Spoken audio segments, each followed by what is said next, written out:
ಈ ಕಥೆ ಸಯಾಕ ಎಂಬ ಮಹಿಳೆಯ ಜೀವನವನ್ನು ಅನುಸರಿಸುತ್ತದೆ. ಜೀವನವು ತನ್ನೊಂದಿಗೆ ಎಂದಿಗೂ ನ್ಯಾಯವಾಗಿ ನಡೆದುಕೊಂಡಿಲ್ಲ ಎಂದು ಅವಳು ನಂಬಿರುತ್ತಾಳೆ. ಅವಳ ದೃಷ್ಟಿಯಲ್ಲಿ ಈ ಜಗತ್ತಿನಲ್ಲಿ ಅದೃಷ್ಟವಂತರು ಮತ್ತು ದುರದೃಷ್ಟವಂತರು ಎಂಬ ಎರಡು ರೀತಿಯ ಜನರಿದ್ದಾರೆ.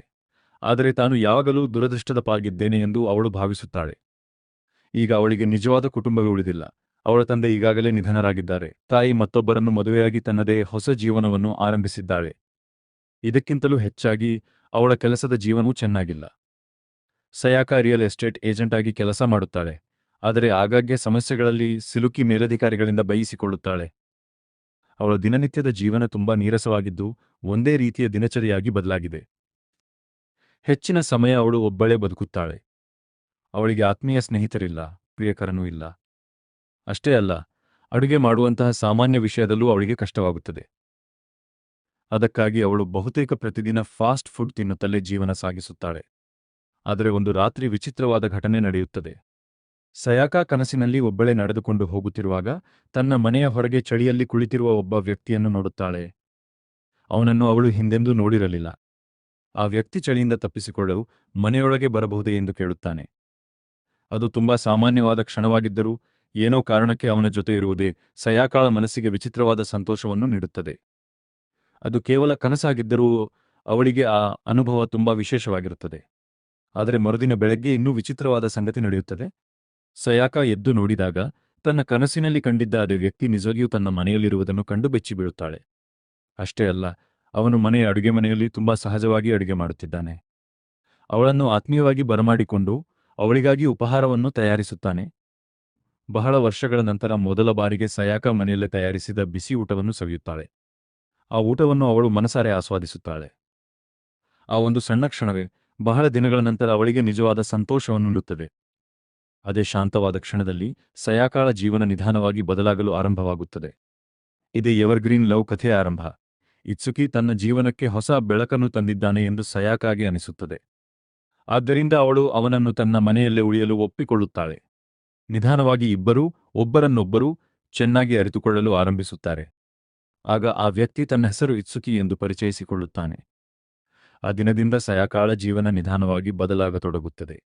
ಇತ್ಸುಕಿ ಮನೆಯಲ್ಲಿರುವುದರಿಂದ ಎಲ್ಲವೂ ಹೆಚ್ಚು ಉತ್ಸಾಹಭರಿತವಾಗಿ ಮತ್ತು ಬಣ್ಣವಾಗಿ ಕಾಣತೊಡಗುತ್ತದೆ. ಅವನು ಕೇವಲ ಸುಂದರ ಹಾಗೂ ಒಳ್ಳೆಯ ವ್ಯಕ್ತಿ ಮಾತ್ರವಲ್ಲ, ಅದ್ಭುತ ಅಡುಗೆಗಾರ ಕೂಡ ಆಗಿದ್ದಾನೆ. ಅಷ್ಟೇ ಅಲ್ಲ, ಕಾಡಿನಲ್ಲಿ ಬೆಳೆಯುವ ಸೊಪ್ಪು ಗಿಡಮೂಲಿಕೆಗಳ ಬಗ್ಗೆ ಅವನಿಗೆ ಅಪಾರ ಆಸಕ್ತಿ ಇರುತ್ತದೆ. ಸಯಾಕಾಳ ಮನೆಯ ಅಂಗಳದಲ್ಲಿ ಬೆಳೆಯುವ ಪ್ರತಿಯೊಂದು ಗಿಡದ ಹೆಸರನ್ನೂ ಸಹ ಅವನು ಸುಲಭವಾಗಿ ಹೇಳಬಲ್ಲನು. ಒಂದು ದಿನ ಇತ್ಸುಕಿ ಆಗಸ್ಟ್ 15ರಂದು ಬರುವ ಸಯಾಕಾಳ ಹುಟ್ಟುಹಬ್ಬದವರೆಗೆ, ಅಂದರೆ ಇನ್ನೂ 6 ತಿಂಗಳು ಇಲ್ಲೇ ಉಳಿಯಬಹುದೇ ಎಂದು ಕೇಳುತ್ತಾನೆ. ಅದಕ್ಕೆ ಸಯಾಕ ಯಾವುದೇ ಆಕ್ಷೇಪವಿಲ್ಲದೆ ಒಪ್ಪಿಕೊಳ್ಳುತ್ತಾಳೆ. ಅವನು ಎಷ್ಟು ದಿನ ಬೇಕಾದರೂ ಇಲ್ಲಿ ಇರಬಹುದು ಎಂದು ಹೇಳುತ್ತಾಳೆ. ಹೀಗೆ ಇಬ್ಬರೂ ಒಟ್ಟಿಗೆ ವಾಸಿಸಲು ಆರಂಭಿಸುತ್ತಾರೆ. ಪ್ರತಿದಿನ ಇತ್ಸುಕಿ ಸಯಾಕಾಗಾಗಿ ರುಚಿಕರವಾದ ಊಟವನ್ನು ತಯಾರಿಸುತ್ತಾನೆ. ಅಷ್ಟೇ ಅಲ್ಲ, ಅವಳು ಕೆಲಸಕ್ಕೆ ಹೋಗುವ ಮುನ್ನ ಮಧ್ಯಾಹ್ನದ ಊಟವನ್ನು ಸಿದ್ಧಪಡಿಸಿ ಕೊಡುತ್ತಾನೆ. ಇತ್ಸುಕಿಯ ಕಾರಣದಿಂದ ಸಯಾಕಾಳ ಮನಸ್ಥಿತಿ ನಿಧಾನವಾಗಿ ಬದಲಾಗತೊಡಗುತ್ತದೆ. ಅವಳು ಮತ್ತೆ ಜೀವನವನ್ನು ಸಕಾರಾತ್ಮಕವಾಗಿ ನೋಡಲು ಆರಂಭಿಸುತ್ತಾಳೆ. ಪ್ರತಿದಿನ ಬೆಳಗ್ಗೆ ಎದ್ದಾಗ ಹೊಸ ದಿನಕ್ಕಾಗಿ ಕಾತರದಿಂದ ಕಾಯುವಷ್ಟು ಅವಳ ಜೀವನ ಬದಲಾಗುತ್ತದೆ. ಇಬ್ಬರೂ ಕೇವಲ ಒಂದೇ ಮನೆಯಲ್ಲಿ ವಾಸಿಸುವರಾಗಿದ್ದರೂ ಅವರ ನಡುವಿನ ಬಾಂಧವ್ಯ ದಿನದಿಂದ ದಿನಕ್ಕೆ ಗಟ್ಟಿಯಾಗತೊಡಗುತ್ತದೆ. ಇತ್ಸುಕಿ ಒಂದು ಕನ್ವೀನಿಯನ್ಸ್ ಸ್ಟೋರ್ನಲ್ಲಿ ಪಾರ್ಟ್ ಟೈಮ್ ಕೆಲಸ ಮಾಡುತ್ತಾನೆ. ಅವನು ಯಾವಾಗಲೂ ರಾತ್ರಿ ಪಾಳಿಯನ್ನೇ ಆಯ್ಕೆ ಮಾಡಿಕೊಳ್ಳುತ್ತಾನೆ. ಏಕೆಂದರೆ ಬೆಳಗ್ಗೆ ಮನೆಗೆ ಬಂದು ಸಯಾಕಾಳಿಗಾಗಿ ಅಡುಗೆ ಮಾಡುವುದು ಮತ್ತು ಮನೆಯ ಕೆಲಸಗಳನ್ನು ನೋಡಿಕೊಳ್ಳುವುದು ಅವನಿಗೆ ತುಂಬಾ ಇಷ್ಟ. ಒಂದು ದಿನ ಸಯಾಕಾಗೆ ಕೆಲಸದ ಸ್ಥಳದಲ್ಲಿ ಮತ್ತೆ ಸಮಸ್ಯೆ ಎದುರಾಗುತ್ತದೆ. ಮತ್ತೊಮ್ಮೆ ಅವಳ ಬಾಸ್ ಎಲ್ಲರ ಮುಂದೆ ಅವಳನ್ನು ಗದರಿಸುತ್ತಾನೆ. ನಿರಾಶೆಯಿಂದ ಮತ್ತು ಬೇಸರದಿಂದ ಅವಳು ಮನೆಗೆ ಮರಳುತ್ತಾಳೆ. ಆದರೆ ಮನೆಯಲ್ಲೇ ಇತ್ಸುಕಿ ಅವಳಿಗಾಗಿ ಕಾಯುತ್ತಿದ್ದಾನೆ. ಅವನು ಅವಳಿಗೆ ಧೈರ್ಯ ಹೇಳಿ ದಿನವಿಡೀ ನಡೆದ ಎಲ್ಲ ಕೆಟ್ಟ ಘಟನೆಗಳನ್ನು ಮರೆಸುವಂತೆ ಮಾಡುತ್ತಾನೆ. ಅವನ ಮಾತುಗಳಿಂದ ಸಯಾಕಾಳ ಮನಸ್ಸು ಮತ್ತೆ ಹಗುರವಾಗುತ್ತದೆ. ಕಾಲ ಕಳೆಯುತ್ತಿದ್ದಂತೆ ಇಬ್ಬರೂ ಒಟ್ಟಿಗೆ ಕಳೆಯುವ ಪ್ರತಿಯೊಂದು ದಿನವೂ ಇನ್ನಷ್ಟು ವಿಶೇಷವಾಗತೊಡಗುತ್ತದೆ. ರಜಾದಿನಗಳಲ್ಲಿ ಇತ್ಸುಕಿ ಸಯಾಕಾಗೆ ಒಂದು ಸೈಕಲ್ ಉಡುಗೊರೆಯಾಗಿ ಕೊಡುತ್ತಾನೆ. ಇದರಿಂದ ಇಬ್ಬರೂ ಹೊರಗೆ ಸುತ್ತಾಡಬಹುದು, ಹೊಸ ಹೊಸ ಸ್ಥಳಗಳನ್ನು ನೋಡಬಹುದು ಮತ್ತು ಸರಳವಾದ ಆದರೆ ಸುಂದರ ಕ್ಷಣಗಳನ್ನು ಒಟ್ಟಿಗೆ ಆನಂದಿಸಬಹುದು. ಇತ್ಸುಕಿಯೊಂದಿಗೆ ಹೆಚ್ಚು ಸಮಯ ಕಳೆಯುತ್ತಾ ಇದ್ದಂತೆ ಸಯಾಕಾಗೆ ಒಂದು ವಿಚಿತ್ರ ಸಂಗತಿ ಗಮನಕ್ಕೆ ಬರುತ್ತದೆ. ಇತ್ಸುಕಿ ಬಳಸುವ ಕೆಲವು ವಸ್ತುಗಳು ತುಂಬಾ ದುಬಾರಿ ಬ್ರ್ಯಾಂಡ್ಗಳಾಗಿರುತ್ತವೆ. ಆದರೆ ಅದರ ಬಗ್ಗೆ ಅವಳು ಹೆಚ್ಚು ಪ್ರಶ್ನೆಗಳನ್ನು ಕೇಳುವುದಿಲ್ಲ. ಅವನ ನಿಜವಾದ ಹಿನ್ನೆಲೆ ಏನು, ಅವನು ಎಲ್ಲಿಂದ ಬಂದವನು ಎಂಬುದು ಅವಳಿಗೆ ತಿಳಿದಿರುವುದಿಲ್ಲ. ಆದರೆ ಒಂದು ವಿಷಯ ಮಾತ್ರ ಅವಳಿಗೆ ಖಚಿತವಾಗಿ ಗೊತ್ತಿರುತ್ತದೆ. ಅಂದರೆ ಇತ್ಸುಕಿಗೆ ಕಾಡಿನಲ್ಲಿ ಬೆಳೆಯುವ ಗಿಡಮೂಲಿಕೆಗಳು ಮತ್ತು ಫೋಟೋಗ್ರಫಿ ಎಂದರೆ ತುಂಬಾ ಇಷ್ಟ. ಅದರಲ್ಲೂ ಸಾಮಾನ್ಯ ಕಾಡು ಸೊಪ್ಪುಗಳನ್ನು ಬಳಸಿ ಅದ್ಭುತ ರುಚಿಯ ಅಡುಗೆ ಮಾಡುವ ಅವನ ಕಲೆ ನಿಜಕ್ಕೂ ಅಚ್ಚರಿಯೇ ಸರಿ. ಸರಳವಾದ ಪದಾರ್ಥಗಳಿಂದಲೂ ಅವನು ಬಾಯಲ್ಲಿ ನೀರೂರಿಸುವಷ್ಟು ರುಚಿಕರವಾದ ಊಟವನ್ನು ತಯಾರಿಸುತ್ತಾನೆ. ಇದನ್ನೆಲ್ಲ ನೋಡುತ್ತಾ ಸಯಾಕ ದಿನದಿಂದ ದಿನಕ್ಕೆ ಅವನನ್ನು ಇನ್ನಷ್ಟು ಮೆಚ್ಚಿಕೊಳ್ಳಲು ಆರಂಭಿಸುತ್ತಾಳೆ. ಅವನ ಜೊತೆಯಲ್ಲಿರುವ ಪ್ರತಿಯೊಂದು ಕ್ಷಣವೂ ಅವಳಿಗೆ ಸಂತೋಷವನ್ನು ನೀಡುತ್ತದೆ. ಅದೇ ಸಮಯದಲ್ಲಿ ಸಯಾಕಾಳ ಜೊತೆಗೆ ಕೆಲಸ ಮಾಡುವ ಟಕಜಾವ ಎಂಬ ಸಹೋದ್ಯೋಗಿಗೆ ಅವಳ ಮೇಲೆ ಪ್ರೀತಿ ಮೂಡಿರುತ್ತದೆ. ಅವನು ಆಗಾಗ ಸಯಾಕಾಳಿಗೆ ಹತ್ತಿರವಾಗಲು ಪ್ರಯತ್ನಿಸುತ್ತಿರುತ್ತಾನೆ. ಆದರೆ ಸಯಾಕಾಗೆ ಅವನ ಬಗ್ಗೆ ಯಾವುದೇ ಆಸಕ್ತಿ ಇರುವುದಿಲ್ಲ. ಅವಳ ಮನಸ್ಸು ಸಂಪೂರ್ಣವಾಗಿ ಇತ್ಸುಕಿಯನ್ನೇ ಯೋಚಿಸುತ್ತಿರುತ್ತದೆ. ಅವನ ನೆನಪೇ ಅವಳ ಮುಖದಲ್ಲಿ ನಗು ಮೂಡಿಸಲು ಸಾಕಾಗುತ್ತದೆ. ದಿನಗಳು ಕಳೆಯುತ್ತಿದ್ದಂತೆ ಅವರಿಬ್ಬರ ಸಂಬಂಧ ಸಹಜವಾಗಿಯೇ ಇನ್ನಷ್ಟು ಗಟ್ಟಿಯಾಗುತ್ತದೆ. ವಿಶೇಷವಾಗಿ ರಜಾದಿನಗಳಲ್ಲಿ ಅವರು ಹೆಚ್ಚು ಸಮಯವನ್ನು ಒಟ್ಟಿಗೆ ಕಳೆಯುತ್ತಾರೆ. ಹೆಚ್ಚಿನ ಸಮಯ ಇಬ್ಬರೂ ಸೈಕಲ್ನಲ್ಲಿ ಸುತ್ತಾಡುತ್ತಾ, ಕಾಡಿನ ಗಿಡಮೂಲಿಕೆಗಳನ್ನು ಹುಡುಕುತ್ತಾ ಮತ್ತು ಫೋಟೋಗಳನ್ನು ತೆಗೆಯುತ್ತಾ ಕಾಲ ಕಳೆಯುತ್ತಾರೆ. ಹೊರಗಿನಿಂದ ನೋಡಿದರೆ ಇದು ತುಂಬಾ ಸಾಮಾನ್ಯ ಜೀವನದಂತೆಯೇ ಕಾಣಬಹುದು. ಆದರೆ ಇತ್ಸುಕಿ ತನ್ನ ಜೊತೆ ಇದ್ದರೆ ಸಾಕು ಎಂದು ಸಯಾಕ ಮನಸಾರೆ ಸಂತೋಷಪಡುತ್ತಾಳೆ. ಒಂದು ದಿನ ಅವರು ಸುಂದರವಾದ ಹೂವಿನ ಮೈದಾನದಲ್ಲಿ ನಡೆಯುತ್ತಿರುತ್ತಾರೆ. ಆ ಶಾಂತವಾದ ಕ್ಷಣದಲ್ಲಿ ಇತ್ಸುಕಿ ಹೂಗಳಿಂದ ಒಂದು ಸುಂದರ ಕಿರೀಟವನ್ನು ಮಾಡಿ ಸಯಾಕಾಳ ತಲೆಯ ಮೇಲೆ ಇಡುತ್ತಾನೆ. ನಂತರ ಅವಳ ಒಂದು ಸುಂದರವಾದ ಫೋಟೋ ಕ್ಲಿಕ್ ಮಾಡುತ್ತಾನೆ. ಆ ದಿನ ಸಯಾಕಾಳ ಜೀವನದ ಅತ್ಯಂತ ಸುಂದರ ದಿನಗಳಲ್ಲಿ ಒಂದಾಗಿ ಉಳಿಯುತ್ತದೆ. ಆ ಕ್ಷಣ ಎಂದೆಂದಿಗೂ ಹಾಗೆಯೇ ಉಳಿದರೆ ಎಷ್ಟು ಚೆನ್ನಾಗಿರುತ್ತಿತ್ತು ಎಂದು ಅವಳು ಮನಸ್ಸಿನಲ್ಲೇ ಬಯಸುತ್ತಾಳೆ. ಆದರೆ ಜೀವನ ಯಾವಾಗಲೂ ಅಷ್ಟು ಸುಂದರವಾಗಿರುವುದಿಲ್ಲ. ಕೆಲಸದ ಸ್ಥಳದಲ್ಲಿ ಮತ್ತೊಮ್ಮೆ ಸಯಾಕಾಳಿಗೆ ದೊಡ್ಡ ಸಮಸ್ಯೆ ಎದುರಾಗುತ್ತದೆ. ಒಬ್ಬ ಪುರುಷ ಗ್ರಾಹಕ ಅವಳ ಬಳಿ ಅಸಭ್ಯವಾದ ಬೇಡಿಕೆಯನ್ನು ಇಡುತ್ತಾನೆ. ಸಯಾಕ ಅದನ್ನು ದೃಢವಾಗಿ ನಿರಾಕರಿಸುತ್ತಾಳೆ. ಆದರೆ ಆ ವ್ಯಕ್ತಿ ಕಥೆಯನ್ನೇ ತಿರುವು ಮಾಡಿ ಸಯಾಕಾಳ ವಿರುದ್ಧ ಅವಳ ಬಾಸ್ಗೆ ದೂರು ನೀಡುತ್ತಾನೆ. ಯಾವುದೇ ತಪ್ಪು ಮಾಡದಿದ್ದರೂ ಕೊನೆಗೆ ಎಲ್ಲ ಆರೋಪವೂ ಸಯಾಕಾಳ ಮೇಲೆ ಬರುತ್ತದೆ. ತುಂಬಾ ಬೇಸರಗೊಂಡ ಸಯಾಕ ತನ್ನನ್ನು ತಾನು ಬದಲಾಯಿಸಿಕೊಳ್ಳಲು ನಿರ್ಧರಿಸುತ್ತಾಳೆ.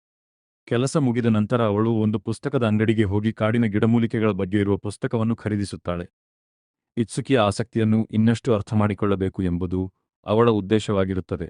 ಮುಂದಿನ ರಜಾದಿನದಲ್ಲಿ ಇತ್ಸುಕಿ ಮತ್ತೊಮ್ಮೆ ಸಯಾಕಾಳನ್ನು ನದಿಯ ದಡಕ್ಕೆ ಕರೆದೊಯ್ಯುತ್ತಾನೆ. ಅಲ್ಲಿಯೂ ಇಬ್ಬರು ಕಾಡಿನ ಗಿಡಮೂಲಿಕೆಗಳನ್ನು ಹುಡುಕಲು ಆರಂಭಿಸುತ್ತಾರೆ. ಒಂದು ಕಲ್ಲಿನ ಮೇಲೆ ನಡೆದು ಹೋಗುತ್ತಿದ್ದಾಗ ಸಯಾಕಾಳ ಕಾಲು ಜಾರಿ ಬೀಳಲಿಕ್ಕಾಗುತ್ತದೆ. ಆದರೆ ಸರಿಯಾದ ಸಮಯಕ್ಕೆ ಇತ್ಸುಕಿ ಅವಳ ಕೈ ಹಿಡಿದು ಎಬ್ಬಿಸುತ್ತಾನೆ. ನಂತರ ತನ್ನ ಕೈಯಲ್ಲಿದ್ದ ರುಮಾಲನ್ನು ಅವಳಿಗೆ ಕೊಡುತ್ತಾನೆ. ಆಗ ಮತ್ತೊಮ್ಮೆ ಒಂದು ವಿಚಿತ್ರ ವಿಷಯ ಸಯಾಕಾಳ ಗಮನಕ್ಕೆ ಬರುತ್ತದೆ. ಆ ರುಮಾಲು ಕೂಡ ತುಂಬಾ ದುಬಾರಿ ಬ್ರ್ಯಾಂಡ್ನದ್ದಾಗಿರುತ್ತದೆ. ಈ ಬಾರಿ ಮಾತ್ರ ಅವಳು ಅದರ ಬಗ್ಗೆ ನೇರವಾಗಿ ಕೇಳುತ್ತಾಳೆ. ಅದಕ್ಕೆ ಇತ್ಸುಕಿ, ಇದನ್ನು ನನ್ನ ಸಹೋದ್ಯೋಗಿಯೊಬ್ಬರು ಕೊಟ್ಟರು ಎಂದು ತುಂಬಾ ಸಹಜವಾಗಿ ಉತ್ತರಿಸುತ್ತಾನೆ. ಆದರೆ ಆ ಉತ್ತರ ಸಯಾಕಾಳಿಗೆ ಸಂಪೂರ್ಣವಾಗಿ ನಂಬಿಕೆ ಬರಿಸುವುದಿಲ್ಲ. ಕುತೂಹಲದಿಂದ ಅವಳು ಒಂದು ದಿನ ರಹಸ್ಯವಾಗಿ ಇತ್ಸುಕಿಯನ್ನು ಹಿಂಬಾಲಿಸಿ ಅವನು ಕೆಲಸ ಮಾಡುವ ಸ್ಥಳಕ್ಕೆ ಹೋಗುತ್ತಾಳೆ. ಅಲ್ಲಿ ಅವಳು ನೋಡಿದ ದೃಶ್ಯ ಅವಳಿಗೆ ದೊಡ್ಡ ಆಘಾತ ನೀಡುತ್ತದೆ. ಕನ್ವೀನಿಯನ್ಸ್ ಸ್ಟೋರ್ನಲ್ಲಿ ಇತ್ಸುಕಿ ಒಬ್ಬ ಮಹಿಳೆಯೊಂದಿಗೆ ತುಂಬಾ ಆತ್ಮೀಯವಾಗಿ ಮಾತನಾಡುತ್ತಿರುವುದನ್ನು ಅವಳು ನೋಡುತ್ತಾಳೆ. ಅದೇ ಸಮಯದಲ್ಲಿ ಇತ್ಸುಕಿಯ ಕಣ್ಣಿಗೆ ಸಯಾಕ ಬೀಳುತ್ತಾಳೆ. ಅವಳು ಏನನ್ನೂ ಹೇಳದೆ ಅಲ್ಲಿಂದ ತಕ್ಷಣ ಹೊರಟು ಹೋಗುತ್ತಾಳೆ. ಇತ್ಸುಕಿ ಅವಳ ಹಿಂದೆ ಓಡಿ ಬಂದು ಎಲ್ಲವನ್ನೂ ವಿವರಿಸಲು ಪ್ರಯತ್ನಿಸುತ್ತಾನೆ. ಆದರೆ ಸಯಾಕ ತನ್ನ ಮನಸ್ಸಿನ ಭಾವನೆಗಳನ್ನು ಮರೆಮಾಚಲು ಸಾಧ್ಯವಾಗುವುದಿಲ್ಲ. ಆ ಕ್ಷಣದಲ್ಲೇ ಅವಳಿಗೆ ಒಂದು ಸತ್ಯ ಅರ್ಥವಾಗುತ್ತದೆ. ಇತ್ಸುಕಿಯನ್ನು ಬೇರೊಬ್ಬಳ ಜೊತೆಗೆ ನೋಡಿದಾಗ ತನ್ನೊಳಗೆ ಅಸೂಯೆ ಮೂಡಿದೆ ಎಂಬುದನ್ನು ಅವಳು ಅರಿತುಕೊಳ್ಳುತ್ತಾಳೆ. ಆ ಘಟನೆಯ ನಂತರ ಅವರಿಬ್ಬರ ನಡುವಿನ ಸಂಬಂಧದಲ್ಲಿ ಸ್ವಲ್ಪ ಬದಲಾವಣೆ ಕಾಣಿಸಿಕೊಳ್ಳುತ್ತದೆ. ಸಯಾಕ ತನ್ನ ಸಹೋದ್ಯೋಗಿಗಳ ಜೊತೆ ಹೆಚ್ಚು ಸಮಯ ಕಳೆಯಲು ಆರಂಭಿಸುತ್ತಾಳೆ. ಕೆಲವೊಮ್ಮೆ ಟಕಜಾವ ಜೊತೆಯಲ್ಲೇ ಮನೆಗೂ ಹಿಂದಿರುಗುತ್ತಾಳೆ. ಇತ್ಸುಕಿ ತನ್ನಿಗಾಗಿ ಮನೆಯಲ್ಲೇ ಕಾಯುತ್ತಿದ್ದಾನೆ ಎಂಬುದು ಗೊತ್ತಿದ್ದರೂ ಅವಳು ಹಾಗೆಯೇ ಮಾಡುತ್ತಾಳೆ. ಒಂದು ದಿನ ಮನೆಗೆ ಬಂದ ನಂತರ ಇಬ್ಬರ ನಡುವಿನ ಒತ್ತಡ ಕೊನೆಗೂ ಸ್ಫೋಟಗೊಳ್ಳುತ್ತದೆ. ಸಣ್ಣ ಮಾತಿನ ಜಗಳ ನಿಧಾನವಾಗಿ ದೊಡ್ಡ ವಾದವಾಗಿ ಬದಲಾಗುತ್ತದೆ. ಆ ವಾಗ್ವಾದ ಮಧ್ಯೆ ಸಯಾಕ ತಿಳಿಯದೆ ತನ್ನ ಮನಸ್ಸಿನ ನಿಜವಾದ ಭಾವನೆಗಳನ್ನು ಹೊರಹಾಕಿಬಿಡುತ್ತಾಳೆ. ತಾನು ಇತ್ಸುಕಿಯನ್ನು ಪ್ರೀತಿಸುತ್ತಿರುವುದಾಗಿ ಅವಳು ಒಪ್ಪಿಕೊಳ್ಳುತ್ತಾಳೆ. ಅವಳಿಗೆ ಆಶ್ಚರ್ಯವಾಗುವಂತೆ ಇತ್ಸುಕಿಗೂ ಅವಳ ಮೇಲೆಯೇ ಅದೇ ರೀತಿಯ ಭಾವನೆಗಳಿರುತ್ತವೆ. ಕೊನೆಗೆ ಇಬ್ಬರೂ ತಮ್ಮ ಪ್ರೀತಿಯನ್ನು ಒಪ್ಪಿಕೊಂಡು ಅಧಿಕೃತವಾಗಿ ಪ್ರೇಮಿಗಳಾಗಲು ನಿರ್ಧರಿಸುತ್ತಾರೆ. ಅದರ ನಂತರ ಅವರ ಜೀವನ ಇನ್ನಷ್ಟು ಸಂತೋಷದಿಂದ ತುಂಬಿಕೊಳ್ಳುತ್ತದೆ. ಈಗ ಪ್ರೇಮಿಗಳಾದ ಅವರು ಮೊದಲಿನಂತೆ ಒಟ್ಟಿಗೆ ಸಮಯ ಕಳೆಯುತ್ತಲೇ ಇರುತ್ತಾರೆ. ಅವರನ್ನು ಹತ್ತಿರ ತಂದ ಆ ಸರಳ ಕ್ಷಣಗಳೇ ಈಗ ಅವರ ಪ್ರೀತಿಯನ್ನು ಇನ್ನಷ್ಟು ಗಟ್ಟಿಗೊಳಿಸುತ್ತವೆ. ಒಂದು ದಿನ ಸಯಾಕ ಪ್ರಸಿದ್ಧ ಇಕೆಬಾನ ಕಲಾವಿದ ರ್ಯುಮೆಟೊಮೆ ಅವರ ಹೂವಿನ ಪ್ರದರ್ಶನಕ್ಕೆ ಇತ್ಸುಕಿಯನ್ನು ಆಹ್ವಾನಿಸುತ್ತಾಳೆ. ಗಿಡ ಹೂಗಳ ಬಗ್ಗೆ ಅವನಿಗೆ ಆಸಕ್ತಿ ಇರುವುದರಿಂದ ಈ ಪ್ರದರ್ಶನವು ಅವನಿಗೆ ಇಷ್ಟವಾಗಬಹುದು ಎಂದು ಅವಳು ಭಾವಿಸುತ್ತಾಳೆ. ಆದರೆ ಇತ್ಸುಕಿ ತುಂಬಾ ವಿನಯದಿಂದ ಆಹ್ವಾನವನ್ನು ತಿರಸ್ಕರಿಸುತ್ತಾನೆ. ತಾನು ಕೇವಲ ಕಾಡಿನ ಗಿಡಮೂಲಿಕೆಗಳ ಬಗ್ಗೆ ಮಾತ್ರ ಆಸಕ್ತಿ ಹೊಂದಿದ್ದೇನೆ ಎಂದು ಹೇಳುತ್ತಾನೆ. ಹೀಗೆ ಸಮಯ ಯಾರಿಗೂ ಗೊತ್ತಾಗದಂತೆ ವೇಗವಾಗಿ ಕಳೆಯುತ್ತದೆ. ಕೊನೆಗೂ ಸಯಾಕಾಳ ಹುಟ್ಟುಹಬ್ಬ ಬಂದು ತಲುಪುತ್ತದೆ. ಆ ವಿಶೇಷ ದಿನಂದು ಇತ್ಸುಕಿ ತನ್ನ ಕೈಯಿಂದಲೇ ತಯಾರಿಸಿದ ಕೇಕ್ ಮತ್ತು ಕಾಡಿನ ಗಿಡಮೂಲಿಕೆಗಳ ಬಗ್ಗೆ ಇರುವ ಒಂದು ಪುಸ್ತಕವನ್ನು ಉಡುಗೊರೆಯಾಗಿ ಕೊಡುತ್ತಾನೆ.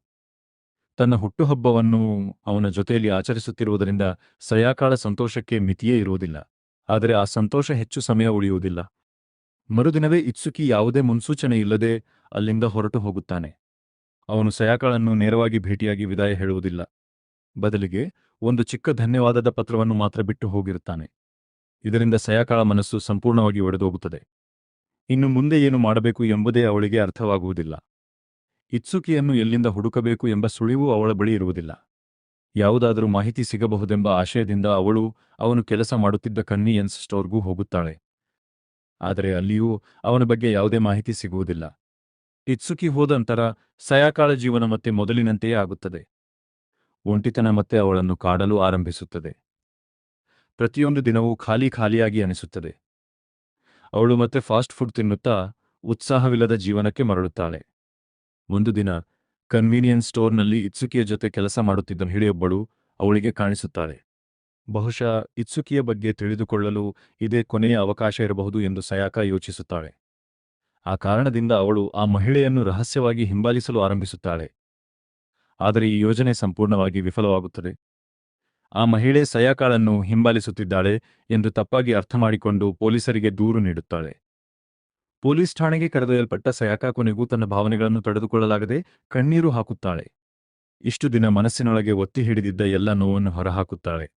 ಇತ್ಸುಕಿಯನ್ನು ಎಷ್ಟು ಹತಾಶೆಯಿಂದ ಹುಡುಕುತ್ತಿದ್ದಾಳೆ, ಆದರೆ ಎಲ್ಲಿಂದ ಆರಂಭಿಸಬೇಕು ಎಂಬುದೇ ತಿಳಿಯುತ್ತಿಲ್ಲ ಎಂದು ಹೇಳುತ್ತಾಳೆ.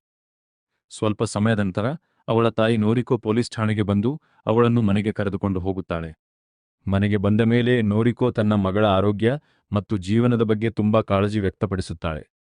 ಸಯಾಕಾ ಒಬ್ಬಳೇ ಬದುಕುತ್ತಿರುವುದು, ಸರಿಯಾಗಿ ಊಟ ಮಾಡದಿರುವುದು ಮತ್ತು ಎಲ್ಲಾ ಸಮಸ್ಯೆಗಳನ್ನು ಒಬ್ಬಳೇ ಎದುರಿಸುತ್ತಿರುವುದು ಅವಳಿಗೆ ಗೊತ್ತಿರುತ್ತದೆ. ಆದರೂ ಸಯಾಕಾ ತಾನು ಚೆನ್ನಾಗಿದ್ದೇನೆ ಎಂದು ಹೇಳುತ್ತಾಳೆ. ತನ್ನ ಸಮಸ್ಯೆಗಳಿಂದ ತಾಯಿಗೆ ಮತ್ತಷ್ಟು ತೊಂದರೆ ಕೊಡಲು ಅವಳಿಗೆ ಇಷ್ಟವಿರುವುದಿಲ್ಲ. ಎಲ್ಲವನ್ನೂ ತಾನೊಬ್ಬಳೇ ನಿಭಾಯಿಸಬಹುದು ಎಂದು ತನ್ನನ್ನೇ ಸಮಾಧಾನಪಡಿಸಿಕೊಳ್ಳುತ್ತಾಳೆ. ಆದರೆ ಆ ದಿನ ಬಹಳ ವರ್ಷಗಳ ನಂತರ ತಾಯಿ ಮತ್ತು ಮಗಳು ಬಿಚ್ಚಿ ಮಾತನಾಡುತ್ತಾರೆ. ಬಹಳ ದಿನಗಳಿಂದ ದೂರವಾಗಿದ್ದ ಅವರ ಸಂಬಂಧ ಮತ್ತೆ ನಿಧಾನವಾಗಿ ಒಂದಾಗಲು ಆರಂಭಿಸುತ್ತದೆ. ತಾಯಿಯೊಂದಿಗೆ ಮತ್ತೆ ಬೆಸೆದುಕೊಂಡ ನಂತರ ಸಯಾಕಾ ತನ್ನ ಜೀವನವನ್ನು ಮುಂದಕ್ಕೆ ಸಾಗಿಸಲು ಪ್ರಯತ್ನಿಸುತ್ತಾಳೆ. ಇತ್ಸುಕಿ ಬಹುಶಃ ಇನ್ನು ಎಂದಿಗೂ ಹಿಂದಿರುಗುವುದಿಲ್ಲ ಎಂಬ ಕಠಿಣ ಸತ್ಯವನ್ನು ಅವಳು ನಿಧಾನವಾಗಿ ಒಪ್ಪಿಕೊಳ್ಳಲು ಆರಂಭಿಸುತ್ತಾಳೆ. ಆದರೂ ಅವನ ಮೇಲಿನ ಅವಳ ಪ್ರೀತಿ ಮಾತ್ರ ಎಂದಿಗೂ ಕಡಿಮೆಯಾಗುವುದಿಲ್ಲ. ಎಷ್ಟೇ ಸಮಯ ಕಳೆದರೂ ಅವಳು ಇನ್ನೂ ಇತ್ಸುಕಿಯನ್ನು ಮನಸಾರೆ ಪ್ರೀತಿಸುತ್ತಲೇ ಇರುತ್ತಾಳೆ. ಇನ್ನೊಂದೆಡೆ ಟಕಜಾವ ಮತ್ತು ಸಯಾಕಾಳ ನಡುವಿನ ಸ್ನೇಹವು ನಿಧಾನವಾಗಿ ಗಟ್ಟಿಯಾಗುತ್ತದೆ. ಇಬ್ಬರೂ ಮೊದಲಿಗಿಂತ ಹೆಚ್ಚು ಸಮಯವನ್ನು ಒಟ್ಟಿಗೆ ಕಳೆಯಲು ಆರಂಭಿಸುತ್ತಾರೆ. ಟಕಜಾವ ಮನಸಾರೆ ಸಯಾಕಾಳನ್ನು ಪ್ರೀತಿಸುತ್ತಿದ್ದಾನೆ ಎಂಬುದು ಸ್ಪಷ್ಟವಾಗಿರುತ್ತದೆ. ಕೊನೆಗೂ ಒಂದು ದಿನ ಅವನು ತನ್ನ ಪ್ರೀತಿಯನ್ನು ಸಯಾಕಾಳ ಮುಂದೆ ವ್ಯಕ್ತಪಡಿಸುತ್ತಾನೆ.